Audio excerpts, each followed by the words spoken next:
चलिए देखा जाए क्वेश्चन नंबर 9 फ्रॉम एक्सरसाइज 9.1। क्या दिया गया है? द एंगल ऑफ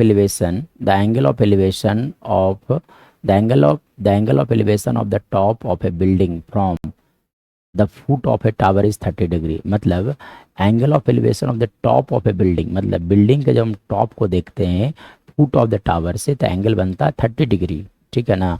बिल्डिंग को टॉप को देखा जाता है टावर के फुट से तो एंगल बनता है, एलिवेशन बनता है 30 degree. And the angle of elevation of the top of the tower, अब उसका उल्टा, जब टॉप ऑफ द टावर को देखते हैं from the foot of the building तो एंगल बनता है 60 degree. If the tower is 50 metre high, मतलब कि टावर का हाइट दिया गया है तो हाइट ऑफ द बिल्डिंग क्या होगा। चलो, यानी कि यहाँ पर दो दो दो दो केसेस हैं, एक तो टावर है और दूसरा एक बिल्डिंग है। Both are staying on the ground. तो सबसे पहली बात एक है ना, देखो ग्राउंड बना लिया जाए, ये हो गया आपका ग्राउंड हो गया। ठीक है। चलो अब क्या है कि एक बिल्डिंग है, तो suppose this is building here. ठीक है ना। मैं बिल्डिंग यहाँ बना देता हूँ और एक टावर है, टावर का हाइट बड़ा बना रहा हूँ। कारण क्या है, जो क्वेश्चंस के सेंस से ही समझ में आ रहा है। ठीक है। क्या कह रहा है कि जब हम टॉप ऑफ द बिल्डिंग को देखते हैं from the foot of the tower, तो दिस इज टावर हेयर। ठीक है ना। मैं यहाँ लिख देता हूँ, ये हो गया आपका टावर हो गया। ठीक है। चलो एक मिनट देखा जाए तो ये जो आप देख रहे हैं दिस इज ना, नेमिंग किया जाए। ठीक है। तो आप लिख दो यहाँ पे, देखो ए है और ये बी हो गया। ठीक है। और ये सी है और ये आपका डी हो गया। ठीक है। दिस इज टावर हेयर, ये जो देख रहे हैं सी डी टावर है और ये जो आप ए बी देख रहे हो दैट इज बिल्डिंग हेयर, है ना। ये क्या हो गया आपका बिल्डिंग हो गया। ठीक है। चलिए अब देखो, ऐसा इसलिए क्योंकि जब हम टॉप को देखते हैं बिल्डिंग के टॉप को देखते हैं from the bottom of the tower तो एलिवेशन कम बन रहा है, यानी कि ये वाला जो एंगल होगा that will be equal to 30 degree. That will be equal to how much, 30 degree होंगे। सच सही है। चलिए इसके बाद देखा जाए तो अब देखो इसके टॉप को देखा जाता है फ्रॉम फ्रॉम दिस बॉटम, तो ये एंगल इस बार जो होता है दैट इज इक्वल टू, है ना, that is equal to 60 degree is given here. ठीक है। ये एंगल दिया गया है 60 डिग्री दिया गया है। ठीक है।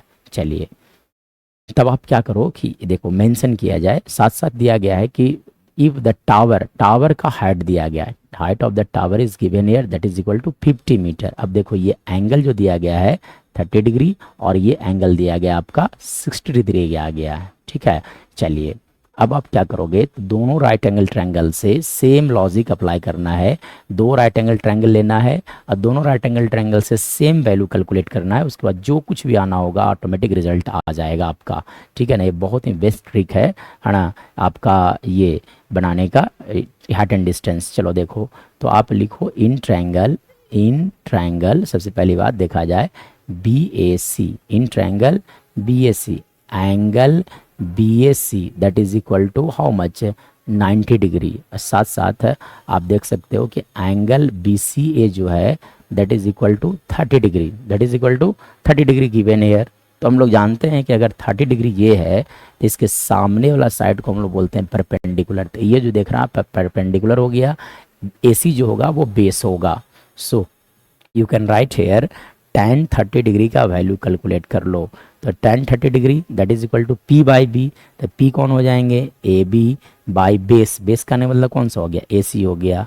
और tan 30 डिग्री का वैल्यू क्या होता है 1/√3 इजकल टू, चलो अब यहाँ से क्या करो AB को AB रहने दिया जाए, BC जो लिखा गया था है ना बाई AC को AC रहने दिया जाए। चलो अब क्रॉस मल्टीप्लाई कर लो।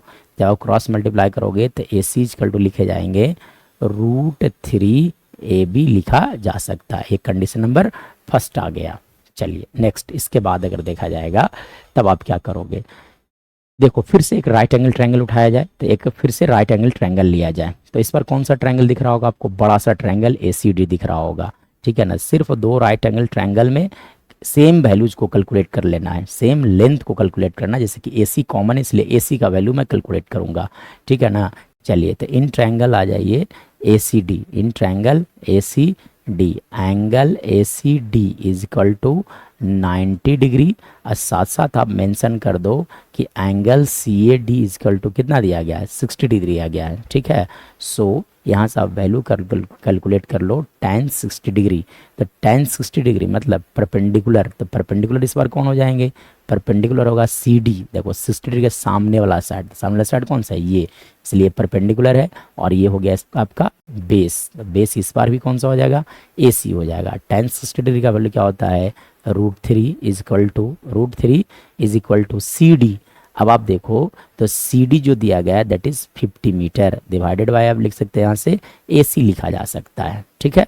चलिए अब आप यहाँ से क्या करो, यहाँ से भी ए सी का वैल्यू कैलकुलेट कर लो। तो cross multiply √3 A C is equal to लिखे जाएंगे आपका 50 लिखा जा सकता है। मतलब यहाँ से ए सी का वैल्यू आ जाएगा 50/√3, जो कॉमन लेंथ होते हैं उसी का वैल्यू कैलकुलेट कर लोगे, ऑटोमेटिक आंसर आ जाएंगे। चलिए इसके बाद देखो तो फ्रॉम 1 एंड 2 अगर देखा जाए, from equations 1 and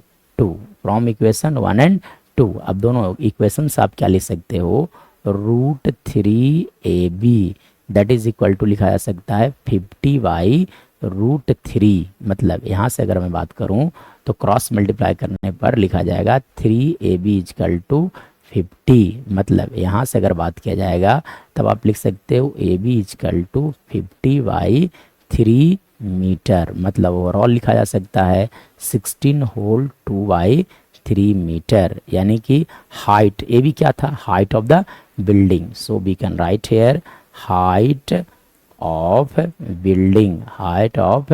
building is कितना हो जाएंगे, 16 होल 2/3 मीटर, 16 होल 2/3 मीटर, यही हमारा राइट आंसर होगा। 16 whole 2/3 metre is our right answer.